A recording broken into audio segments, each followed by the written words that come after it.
Today's question comes from Leah Hills right here on Facebook, who asked, Jack, how do you overcome and come back from negative feedback from your existing customers, particularly in the early days? Now, guys, the lessons that are inherent in this answer are not only inevitable, but absolutely critical to any business looking to build something great.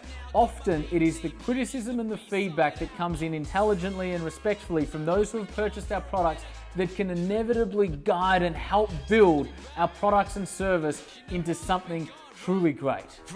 28 and I'm trying to shape history, pulling from the sky for some strength to take with me, line up the stars, fly away quickly and push the world forward like a tidal wave hit me.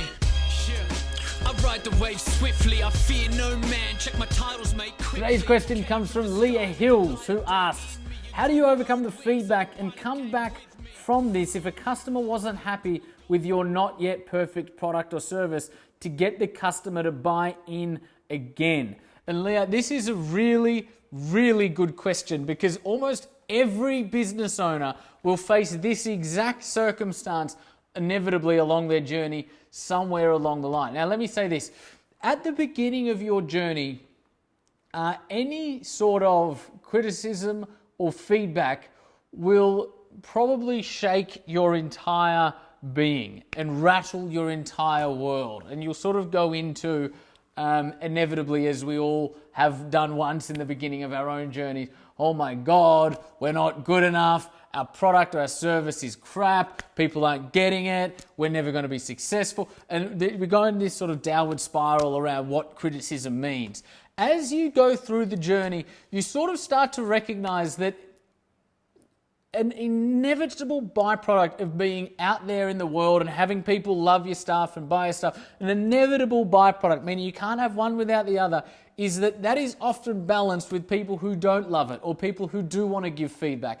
And you sort of start to become desensitized to it in the sense that it no longer shakes your world, but you have also managed to become better at dealing with it and growing from it. So it'll shake you less emotionally, and you will become better at using it as a sort of springboard to improve, right? Now, you need to start viewing feedback from customers as constructive, right? Now, I am not talking about the comments from your parents saying you shouldn't go into business, or the comments from the guy down at the pub who said you're an idiot. I'm not talking about that kind of criticism. I'm talking about intelligent, respectful feedback coming from those who have bought your product or service. And this ultimately enables you to become better, a better human being, a better business person, and develop better products and service, because your consumers will ultimately lead you according to what their feedback says and what their praise says about your particular product or service, right? So there's a few things to this. Number one, you need to listen to it, right? And not all feedback will be good feedback, but a lot of it will be. Particularly, you'll know if it's delivered intelligently and respectfully.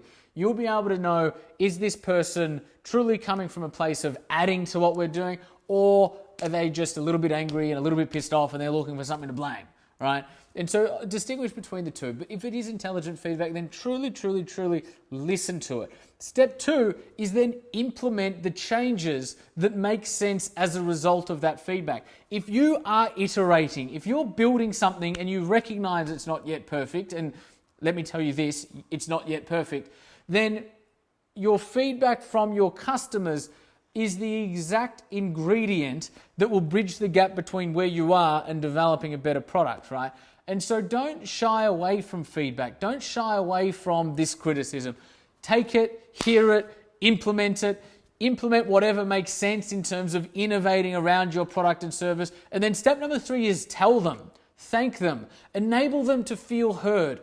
The thing in business is nobody expects you to be perfect, particularly when you're early on in the game, right? Expectations build as you come through, and that's fine, that's inevitable. However, early on in the game, particularly if you let people know it is still an iterative sort of staged product or service, they just want to know that you care.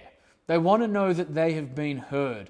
They want to know that you are hearing them and making the necessary changes or not to your product and service. And if you're not making the necessary changes to your product and service according to their feedback, then tell them why.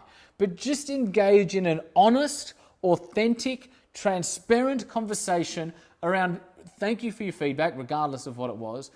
We found there to be real value in your suggestions of A and B, and as such, we've implemented it in this way and that way. However, your suggestion around number C, the reason we haven't pursued that approach is X, Y, Z. And you just have a really honest conversation. In my experience, and every business, every entrepreneur, hear me now, every business, every entrepreneur gets criticized and gets feedback. In my experience, 98% of it dissolves when you truly and authentically acknowledge, and I don't mean just bullshit going, yeah, I got it, thanks for that, but truly and authentically acknowledge their feedback, work with their feedback and use it, or not, but if you're not going to, then explain why. That will dissolve 98% of criticism that comes your way. And it should be welcomed if you're still in the iterative stage of business. So guys, feedback will come, criticism will come, welcome it, use it to get better. Right? In the comments below, what I want to hear from you guys is how do you deal with feedback or criticism from your existing customers? We've often had discussions around how do we deal with criticism from the outside world and all of that, the naysayers. That's not what I'm talking about now. I'm talking about intelligent, respectful feedback from your community, from your customers. How do you deal with it? What have you found to be the number one way to really utilize feedback as a constructive mechanism to build a greater company? In the comments below, I'll be there. Thanks for watching, guys. Look forward to speaking with you tomorrow. I've just actualized a wish that I dreamed as a kid. 'Cause I'm learning